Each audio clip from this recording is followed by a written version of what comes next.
나의 평생 자랑은 오직 주의 은혜 그저 사랑이었어.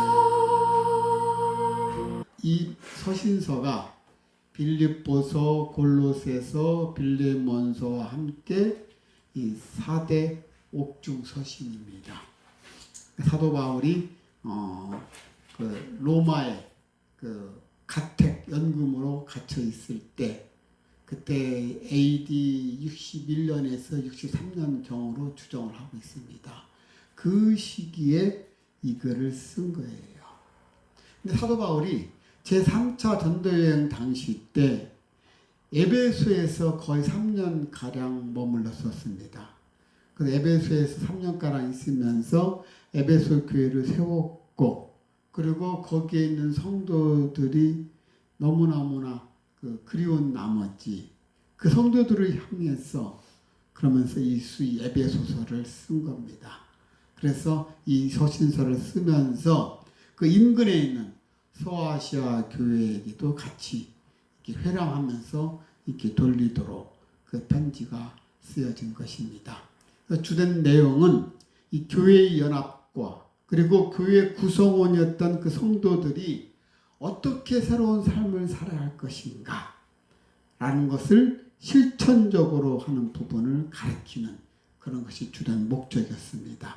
이 서신의 목적은 그 독자들이 하나님의 구속 목적과 그리고 그 성취 과정에 대해서 이해하기를 바랬던 거예요.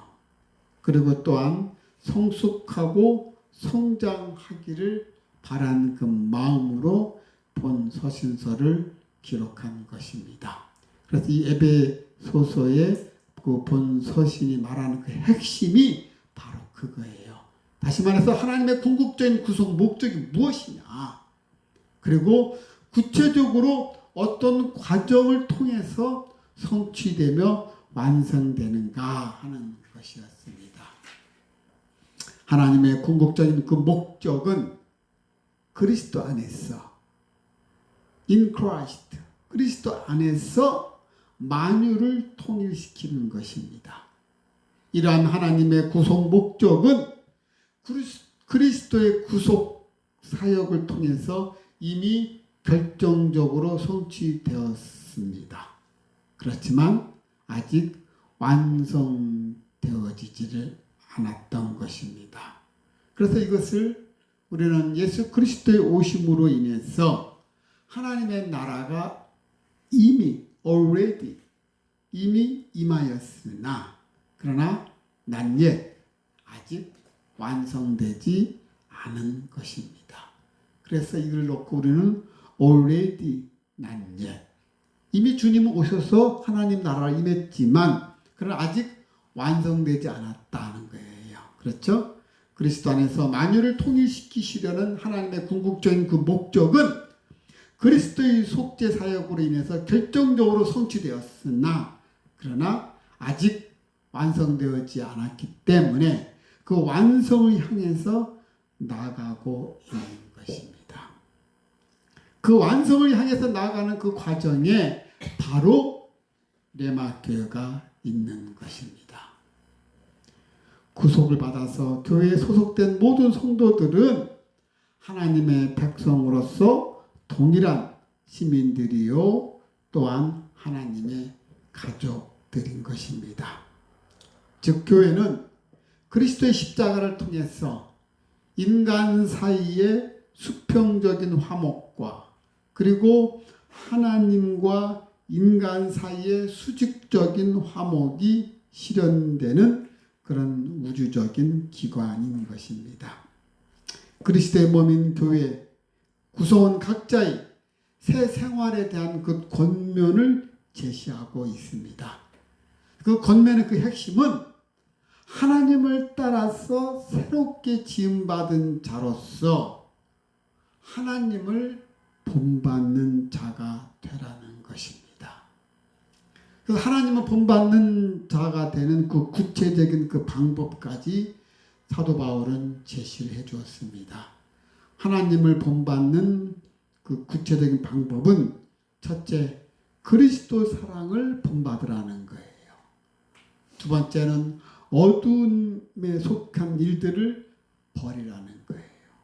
마지막 세 번째는 빛의 열매를 맺는 것. 이것이 바로 하나님을 본받는 구체적인 방법입니다. 그렇습니다. 하나님을 본받는 자로서 선한 행실의 열매를 맺는 자들이 되어야 할 것이며, 그리고 지혜롭게 행해서 세월을 아끼고 성령의 충만을 받으면서 모든 관계에서 그리스도를 경외하는 믿음으로 피차 복종하는 자세로 살아가야 한다는 것입니다. 그래서 우리 성도들이 먼저 지혜로운 삶을 살라고 경고를 하고 있는 것입니다. 자, 우리 다 같이 15절. 그런즉 너희가 어떻게 행할지를 자세히 주의하여 지혜 없는 자같이 하지 말고 오직 지혜 있는 자같이 하여. 자, 여기서 가장 중요한 단어는 뭐예요? 지혜. 지혜 있는 자라는 거예요. 그렇죠? 누가 지혜 있는 자라는 거예요? 성도들. 그렇죠? 성도들을 가리키는 겁니다. 이 성도는 지혜 없는 자가 아닌 지혜 있는 자라는 것입니다. 그렇습니다. 예수 그리스도를 믿는 모든 이들은 바로 지혜자라는 것입니다. 예수님은 모든 성도들의 지혜가 되십니다. 우리는 예수님을 통해서 세상이 알지 못하는 그런 시작과 세상의 끝을 우리는 알 수 있습니다. 점쟁이들이 점을 치는데 우리는 점쟁이들의 도움을 받지 않고도 우리 자신은 물론 이 세상의 영원한 미래까지 우리는 알고 있는 자들입니다. 그렇지 않습니까? 그렇습니다. 그런데 중요한 것은 우리가 지혜자라는 사실에 있지 않다는 말이에요. 자, 보세요. 지혜 없는 자같이 하지 말라는 거예요. 오직 지혜 있는 자같이 하라는 거예요. 자, 그런데 아니 예수를 믿는 모든 자들은 다 지혜 있는 자라고 했는데, 그렇죠?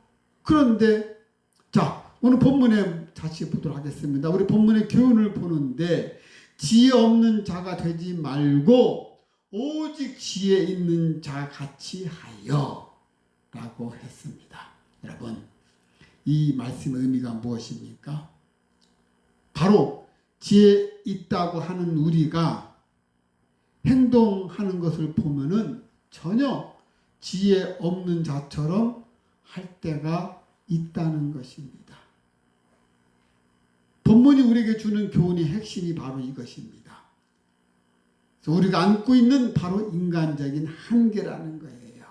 자, 그렇다면 우리가 이것을 어떻게 해야 막을 수 있느냐는 거예요.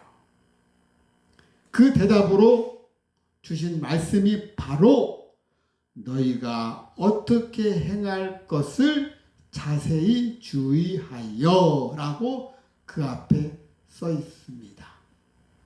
그렇습니다. 우리가 이렇게 지혜 없는 자의 행동을 하게 되는 가장 큰 요인은 바로 어떻게 행해야 하는가를 자세히 주의하지 않기 때문이라고 이야기하고 있습니다. 이 말씀의 의미가 무엇입니까? 우리의 모든 행동은 세세한 점검과 관찰의 그 과정을 요한다는 것입니다. 모든 것들이 충분히 고려되고 검증된 후에야 우리가 하는 것이 곧 성도들의 행동이요, 그리고 성도들의 말이요, 성도들의 몸가짐이어야 된다는 것입니다. 어떻습니까? 여러분은 이렇게 충분히 생각의 과정을 거쳐서 말하고 행동하고 있습니까? 그것이 늘 행동에 앞서서 습관으로 굳어져야 한다는 것입니다. 우리가 어떤 행동을 하기에 앞서 먼저 거기에 따른 생산 점검과 관철의 과정이 있어야 한다는 것입니다. 다시 말해서 충분히 고려하고 검증된 후에야 우리가 어떤 행동을 옮기고 그리고 말로 하고 그런 몸가짐을 가져야 한다는 것입니다. 정녕 여러분은 지혜자로서 그러한 신분에 걸맞게 행동하셔야 될 줄 믿습니다. 여호와를 경외하는 것이 지식의 근본이라고 한 잠언서 1장 7절의 말씀에서 우리가 알 수 있듯이 하나님을 경외하지 않고 그분을 떠난 상태에서는 그 어느 누구도 지혜로울 수가 없다는 것입니다. 신약 성경에서는 그리스도를 지혜의 근본으로 고백하고 있는 것입니다. 자, 그리고 나서 16절, 그 유명한 16절, 세월을 아끼라, 때가 악하니라. 엑사고라존 메노이 톤 카이론. 자, 이 말씀은 많은 목회자들이 이 말씀을 해석을 잘못하고 있어요. 오해하고 있습니다. 자, 이 말씀은 원어를 보면은 정확하게 나옵니다.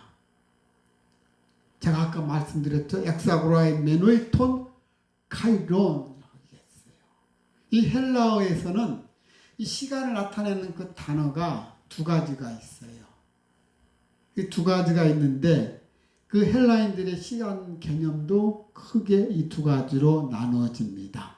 하나는 크로노스. 이 크로노스라는 것은 시분초라는 연대기적으로 흘러가는 지금의 시간을 말하는 거예요. 현재의 시간, 크로노스.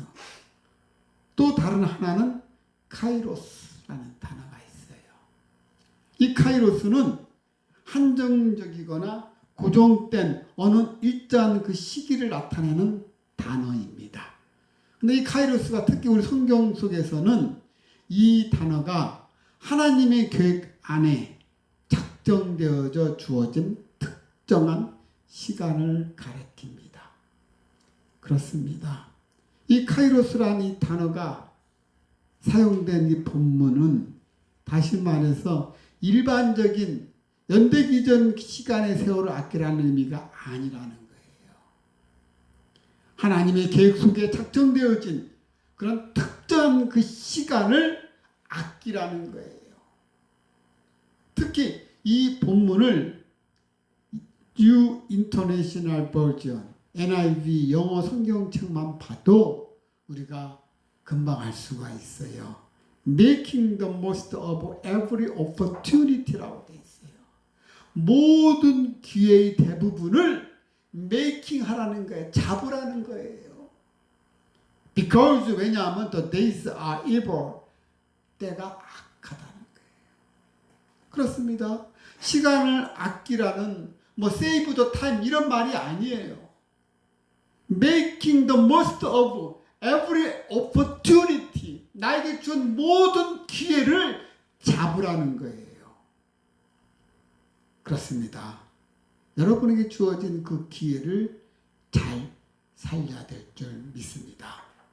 자신에게 주어진 기회가 있었을 때 이것을 잘 선용하지 않으면 시간이 흐른 뒤에 그 기회는 다시 오지 않기 때문인 것입니다.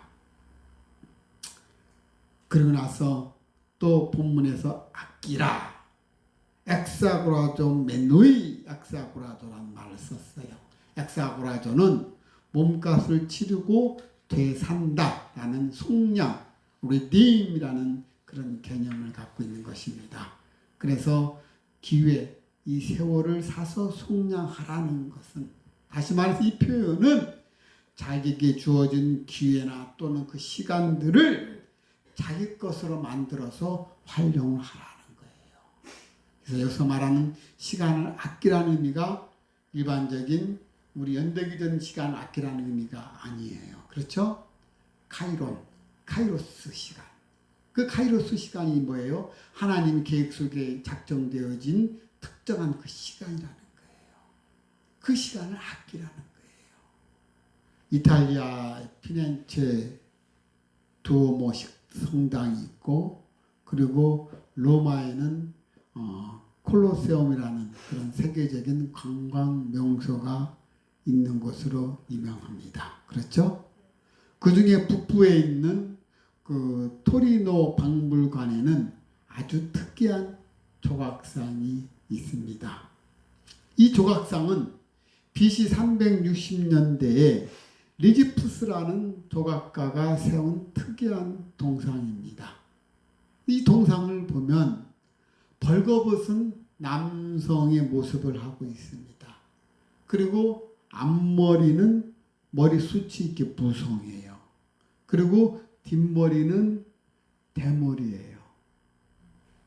그리고는 어깨하고 양발 그 뒤꿈치에는 날개가 달려 있습니다. 그리고 양손에는 저울과 이 칼을 딱 들고 있는 모습입니다. 관광객들이 이 조각상을 처음 보는 순간 우스꽝스러워서 그 모습에 웃음을 터뜨리지만은 그 아래 새겨진 글을 읽고는 이내 고개를 끄덕이고 숙연해진다고 합니다. 그 밑에 보면 내가 벌거벗은 이유는 쉽게 눈에 띄기 위함이라는 거예요. 그리고 나의 앞머리가 무성한 이유는 사람들이 나를 보았을 때 쉽게 나를 잡아채라고 하기 위해서 앞머리가 무성하다는 거예요. 그리고 나의 뒷머리가 발드인 대머리가 된 이유는 내가 지나간 다음에 내 뒤에서 아무리 날 잡아봤자 잡힐 게 없게 하기 위해서라는 거예요. 그리고 내 어깨하고 내 발꿈치에 날개가 달린 것은 최대한 빨리 사라지기 위함이라는 거예요. 그런 나의 이름은 바로 기회, opportunity다 라는 글이 써 있어요. 자신을 기회라고 소개하고 있는 이 조각상은 제우스 신의 막내 아들이자 기회의 신인 카이로스입니다. 이 카이로스 동상은 기회에 대한 은유적인 표현과 함께 그가 들고 있는 저울과 그리고 칼을 통해서 기회를 포착하는 방법도 설명하고 있는 거예요. 이 카이로스가 저울하고 칼을 들고 있어요. 그러니까 기회가 내 앞에 딱 왔을 때 저울에 달아보는 것처럼 정확히 판단하고 그리고 분별해서 날카로운 칼처럼 결단하라는 의미가 있는 것입니다. 그래서 저울과 칼을 들고 있는 이유가 나에게 기회가 주어졌을 때 그 기회를 놓치지 말라는 거예요. 잘 분석을 해서 정확하게 잡으라는 거예요. 사람들은 처음에 나를 봤을 때 긴 앞머리가 얼굴을 가리고 있어서 내가 기회의 신인 카이로스라는 것을 알아차리지를 못합니다. 그러나 내가 기회의 신 카이로스라는 것을 알아차리고 나를 그의 곁에 붙잡아 두는 자는 그는 그의 꿈 그리고 그의 희망을 가질 수가 있다는 거예요. 그러나 대부분 사람들은 나를 다시 만날 거라고 착각하면서 쉽게 너무나도 쉽게 그냥 지나쳐 버린다는 거예요. 그 기회를 지나쳐 버린다는 거예요. 내가 그를 지나쳐 버렸을 때 그제서야 후회하면서 하하 그걸 잡을 걸 그때 내가 그걸 할 걸 걸 그런 경우 많이 있었지 않습니까? 그렇죠. 다시는 나를 만나지 못한다는 거예요. 그렇습니다. 기회를 포착하기 위해서는 철저히 준비하고 미리 앞에서 기다리다가 기회가 다가왔을 때 달아나지 못하도록 앞머리를 움켜쥐고 그렇죠? 그리고서는 그것을 저울에 꺼내서 달아보고 분별하고 판단해서 칼같이 결단하고 실천하라는 것입니다. 또한 이 동상 아래에 또 이런 문구가 새겨져 있습니다. 우리 인생에서 돌아오지 않는 것이 네 가지가 있다는 것입니다. 그 첫째는 내 입에서 나간 말이, 둘째는 내가 당긴 활에서 떠난 화살이며, 세 번째는 흘러간 세월, 네 번째는 놓쳐버린 기회라는 겁니다. 이 네 가지는 다시는 돌아오지 않는다는 거예요. 이미 말을 했을 때 입 밖으로 나간 말들은 계속 돌아올 수가 없지요. 시위를 당겨서 손을 놓은 화살을 떠난 것은 더 이상 그 화살은 돌아오지를 않아요. 흘러간 세월도 마찬가지고, 그리고 놓쳐버린 기회도 마찬가지입니다. 그렇죠? 그렇습니다.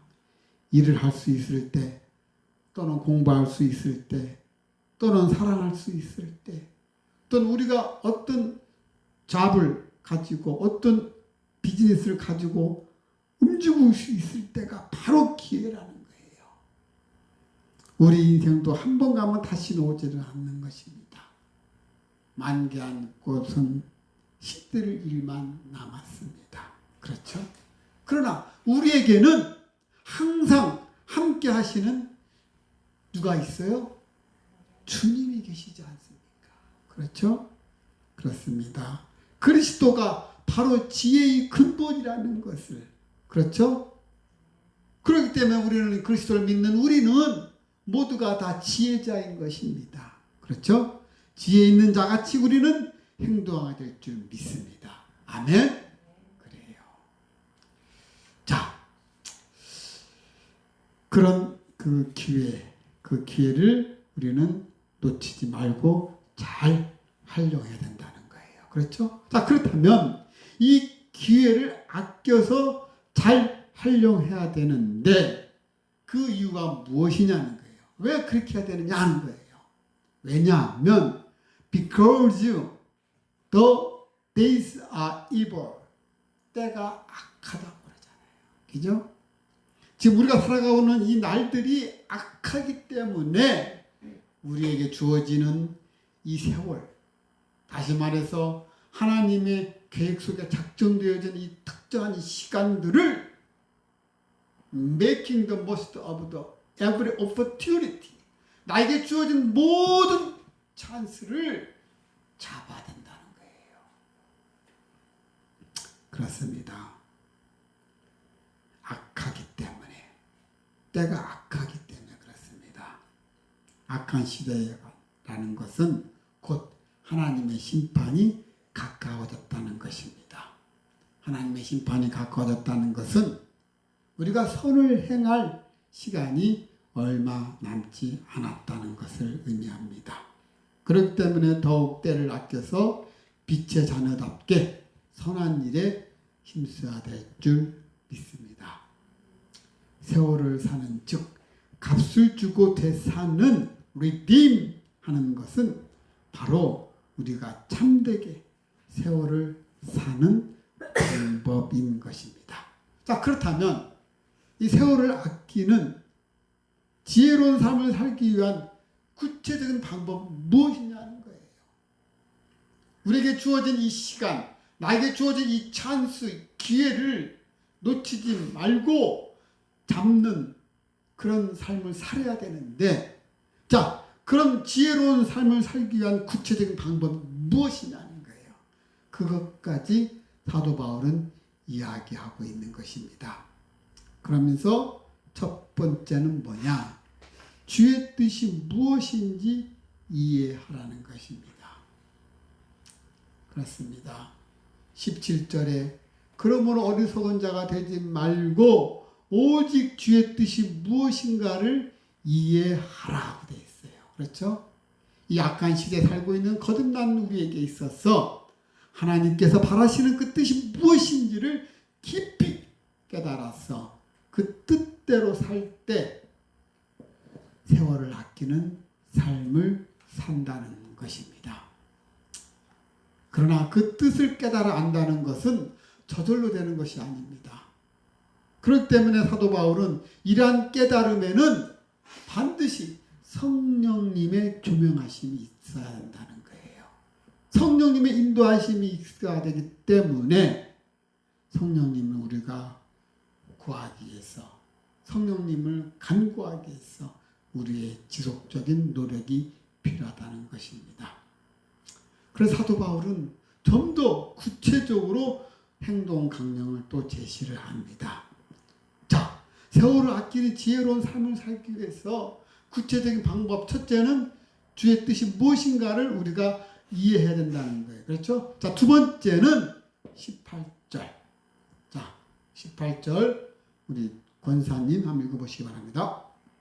술 취하지 말라. 이는 방탕한 것이니 오직 성령으로 충만함을 받으라. 그래요. 두 번째 방법은 뭐냐면 성령 충만함을 받아야 된다는 거예요. 자, 그런데 그 앞에 술 취하지 말라 라면서 이는 방탕한 것이니 오직 성령으로 충만함을 받으라는 거예요. 자, 이 술 취하는 것은 무절제와 방탕함에 따른다는 거예요. 그렇죠? 그러면 이러한 무절제와 방탕함의 허비를 막을 수 있는 길은 어디에 있습니까? 다른 길이 없어요. 오직이라고 표현되어 있잖아요. 오직 다른 길이 있다면 그 길을 제시하지 않았을 거예요.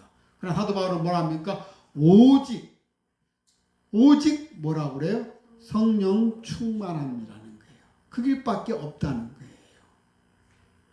자, 그런데 술 취한다는 것과 성령 충만함 받는다는 것을 대조하면서 설명을 하는 거예요. 자, 술 취하는 것 대신에 성령 충만함을 받으라. 도대체 사도 바울은 왜 술 취함을 가지고 성령 충만함을 가지라고 이야기를 할까? 참, 이 부분은 당시에 사도 바울이 이 구절을 이야기한 거는 그때 당시 에베소 이 읍이 도시가 굉장히 무역으로 아주 환란한 그런 도시였어요. 그러다 보니까 그 많은 사람들이 술이 취해 있고, 그리고 거기에 있는 많은 이교도들이 막 술 취함으로써 그 제의 행동을 많이 합니다.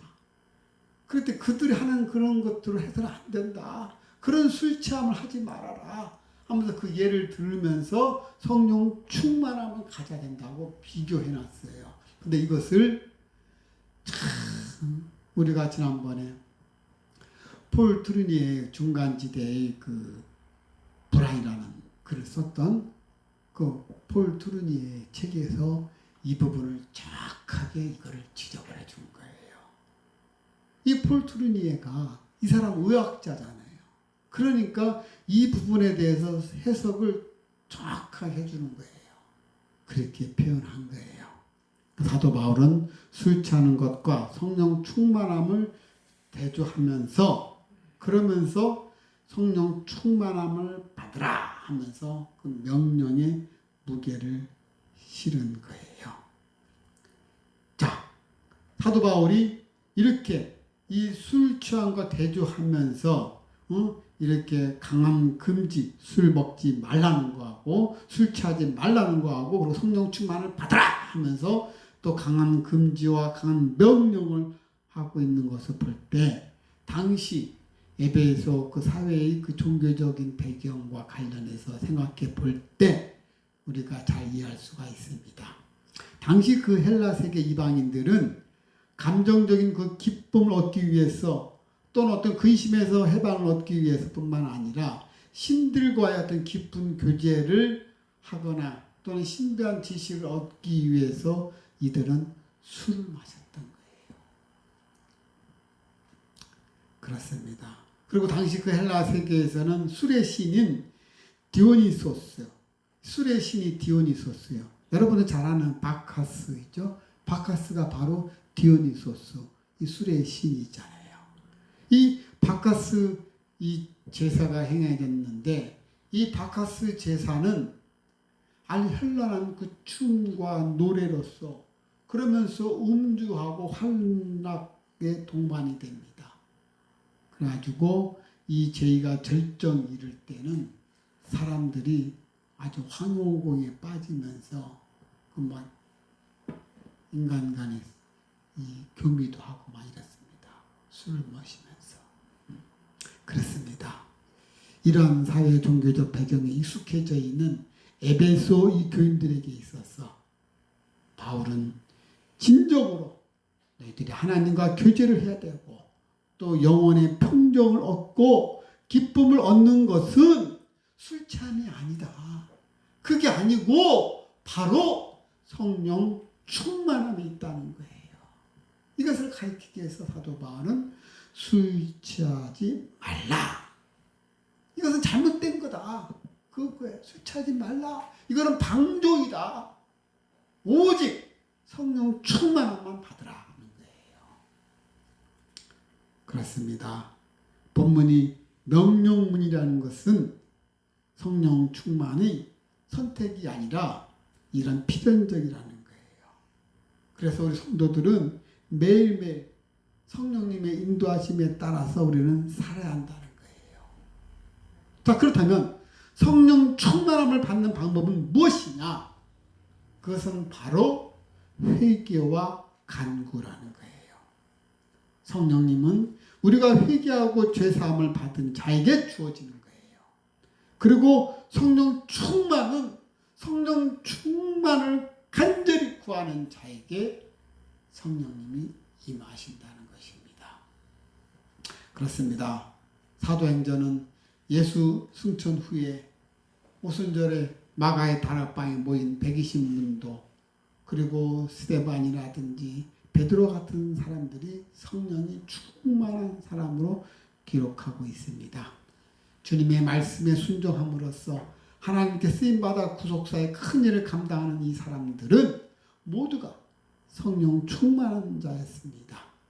성령에 사로잡혀서 하나님의 그 능력과 지혜로 일한 사람들이었습니다. 현대에 사는 우리도 우리 그리스도인들도 역시 성령 충만함을 받아 그러한 삶을 살아야 된다는 것입니다.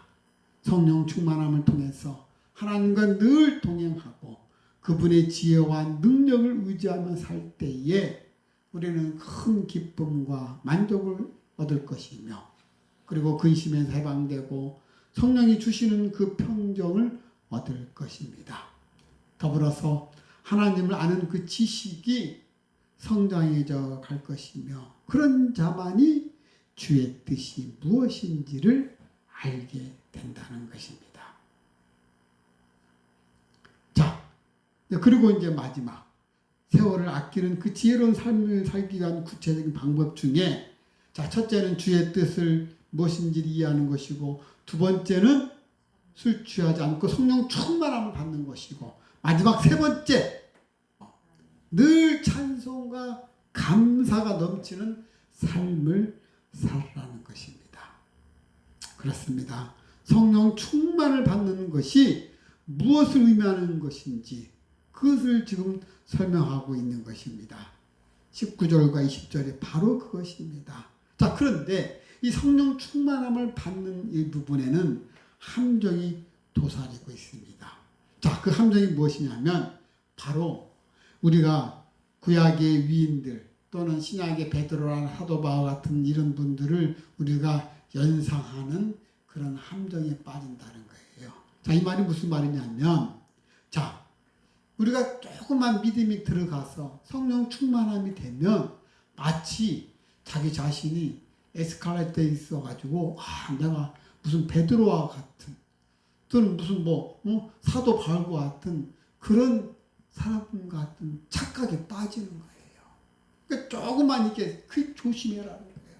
성령 충만한 사람들 받은 사람들 보면은 참 우리도 문제가 많은 게 목회자가 어떤 많은 그런 성령의 그런 은사를 받은 사람들이 예언의 은사가 강한다든지 이런 사람들 보면은 이 말투가 약간 반말투로 나가.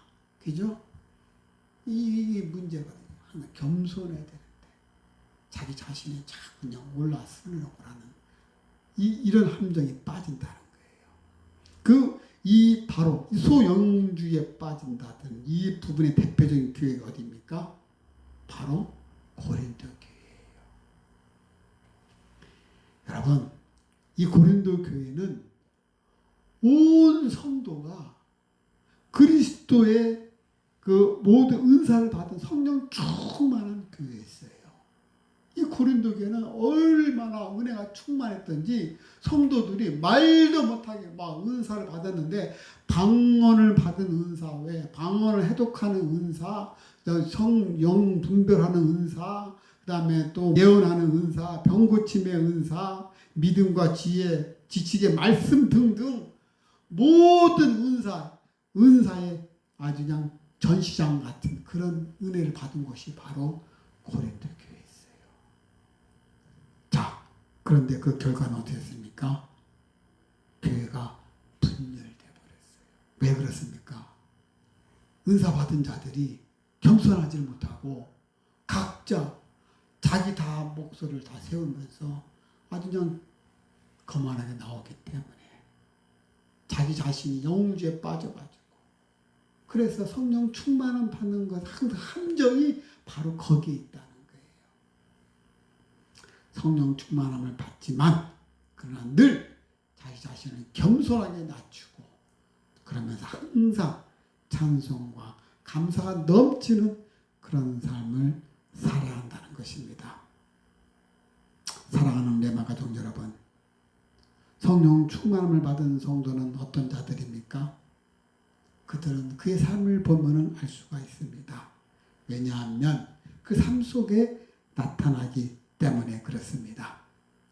첫째, 예배를 드리는 그 자세와 신앙생활, 그리고 믿음의 깊이에서 나타난 것은 물론이고, 특히 그의 삶 속에서 두드러지게 나타나는 것을 우리가 알 수가 있습니다.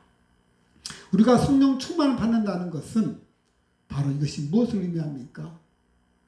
우리가 자세히 주의한다는 것이 무엇을 말하는 것입니까? 그것은 바로 교회 안에 있는 성도들에게 신령한 화답을 할 수 있다는 것을 의미하는 것입니다. 입술의 노래가 아닌 마음으로 나온 노래, 하나님께 향하는 그 노래를 한다는 것을 의미하는 것입니다.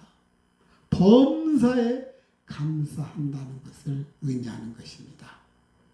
남을 지적하고 다스리는 것이 아니라 그의 권위를 존중하고 섬기는 것을 의미하는 것입니다. 사도 바울은 그것을 본문에서 분명한 어조로 가르치고 있는 것입니다. 이러한 가르침 여러분 가슴에 다가옵니까? 아, 그렇구나, 정말 그렇구나 하고 수긍이 됩니까? 고개가 저절로 숙여집니까? 여러분, 성령 충만한 자들은 바로 이렇게 항상 겸손하고 그리고 범사에 감사한다는 것입니다. 그렇습니다. 이제 우리는 진정한 성령 충만이 무엇인가를 분명히 알고 또한 우리가 깨달아야 될 줄 믿습니다. 그리고 마지막에 21절을 보면 그리스도를 경외함으로 피차 복종하라. 이 말씀 속에 복종하라는 이 뜻이 뭐냐면, 그 밑에 보면 아내들이여 자기 남편에게 복종하기를 주께 하듯 하라. 그죠? 아내에게 너희들은 남편에게 복종하라는 거예요. 근데 이 말 뜻을 가지고 아내에게 또 나에게 복종하라 했어. 그렇죠? 그 남편은 어떻게 합니까? 남편은 군림하는 겁니까? 그게 아니에요.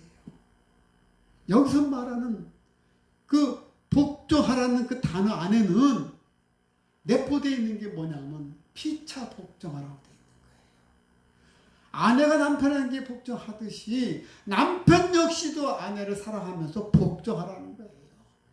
그렇습니다. 그래서 그리스도를 경외함으로 피차 복종하라는 거예요. 서로 복종하라는 거예요. 그렇습니다. 이제 우리는 진정으로 성령 충만이 무엇인지를 분명히 알고 우리는 깨달아야 될 줄 믿습니다.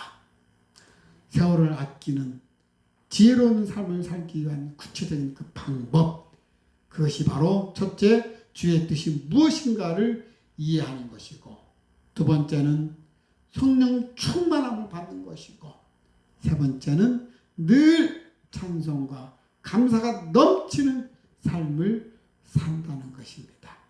그렇죠? 이렇게 할 때 여러분은 세상을 아끼는, 즉 여러분에게 주어지는 그 모든 기회를 붙잡는 그런 카이로스의 시간을 잘 활용하는 그런 지혜로운 삶을 살게 될 것입니다. 아멘. 그렇습니다. 오늘 사도 바울이 말하는 것은 에베소 교인에게 향해서 말을 했지만 그 말이 오늘날 나에게 선포되어지는 메시지라는 거예요.